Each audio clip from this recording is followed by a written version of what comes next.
People saying, I don't use AI, I just use Google, are going to hate this because those are increasingly becoming the same thing. Here's my question. What happens to everything the AI doesn't show you?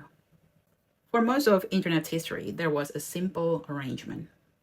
People created content, Google indexed it. People discovered it. That was the deal. But now Google increasingly wants to be the answer.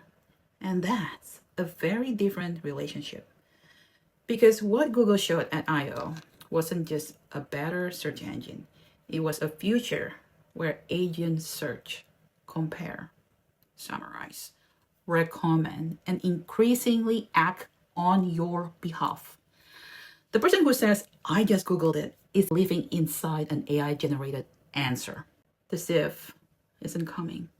The sieve is already happening. And it isn't just Google. Almost at the same time, KPMG announced it was rolling out Claude to 276,000 employees across 138 countries. This is not chatbot sitting inside a browser tab, inside the workflow itself. Most people saw an AI adoption story. I saw the same infrastructure story playing out somewhere else. We are past the point of asking whether AI works. It's already moving into the infrastructure. And then Jensen Huang said something else. He pushed back on CEOs blaming AI for layoffs and called it lazy. He said they were using it to sound smart. His words. And he really hated it. Whether you agree with him isn't really the point. What interested me was the reminder that reality is usually more complicated than headline. Here's an interesting story. We keep hearing AI is replacing workers. Then this story surfaced about a company allegedly spending $500 million on AI in a single month.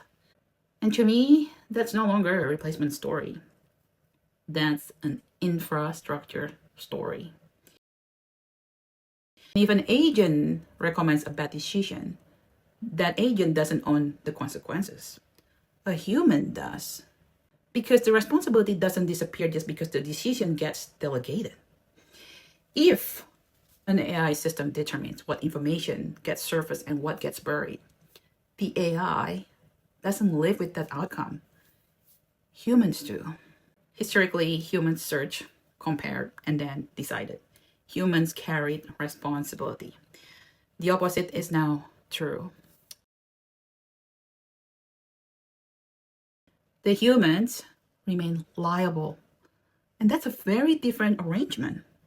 And I don't think we are fully reckoned with what that means yet. And the more I sit with this, the more I think we're staring at the wrong problem. And maybe that's the wrong question altogether. Because I'm less interested in what the agents find. I'm interested in what gets left behind. The independent creator, the small business, the researcher. Some of the most important things I've ever found online were never the highest ranked results. Found through unexpected conversations, rabbit hole, independent thought. What happens when relevance is increasingly determined on our behalf? How do we continue finding what the agents miss? How do we continue finding each other? Because automations and agents can be distributed. But accountability still has a human-shaped hole in the middle of it. And I don't think we've solved that yet. Because before an agent can recommend a human has to exist in the first place. Stay close.